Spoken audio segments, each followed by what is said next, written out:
Once upon a time, the heart of the world beat within a single city. That city was Alexandria. Not just a city, but a center where knowledge, thought, and the limits of the human mind were pushed further than ever before. Here, different religions, different cultures, and different ideas walked side by side in the same streets.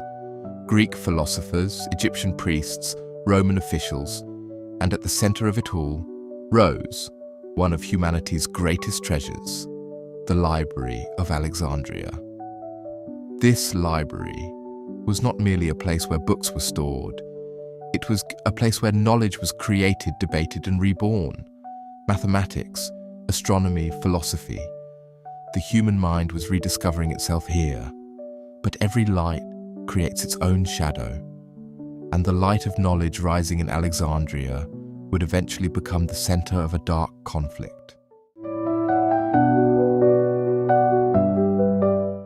This story begins with a woman, but first we must understand her father, Theon of Alexandria, one of Alexandria's most respected mathematicians, also an astronomer and a teacher. But what separated him from others was not only his knowledge. He believed in sharing knowledge, because to him knowledge was not power to be hidden, but a light that grows when shared. And this light he would leave to only one person, his daughter.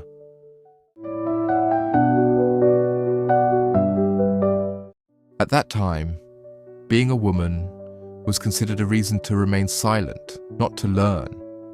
Women were kept away from education, pushed outside society. But this child would not accept that fate. Her name, Hypatia. Hypatia was not an ordinary child. Her father did not simply raise her, he shaped her. He taught her mathematics, he taught her astronomy, he taught her philosophy. But most importantly, he taught her how to think. Hypatia learned to ask questions, and that would make her dangerous. As Hypatia grew older, she became more than someone who learned knowledge. She became someone who interpreted it, questioned it, and rebuilt it. She was no longer just a student. She was a teacher. In the streets of Alexandria, people gathered to hear her lessons, and what made it remarkable was this.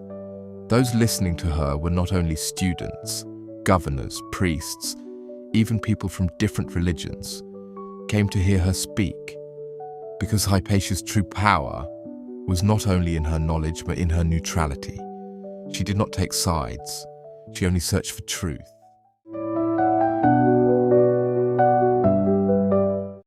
But Alexandria was changing. Slowly, tolerance was being replaced by suspicion. Differences were no longer seen as strength, but as threats. And the city was dividing in two. On one side, the old beliefs.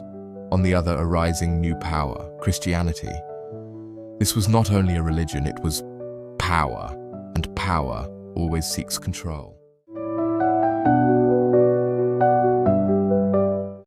Hypatia understood that change was coming, but she did not retreat. She continued to speak, she continued to teach, and most importantly, she continued teaching people how to think.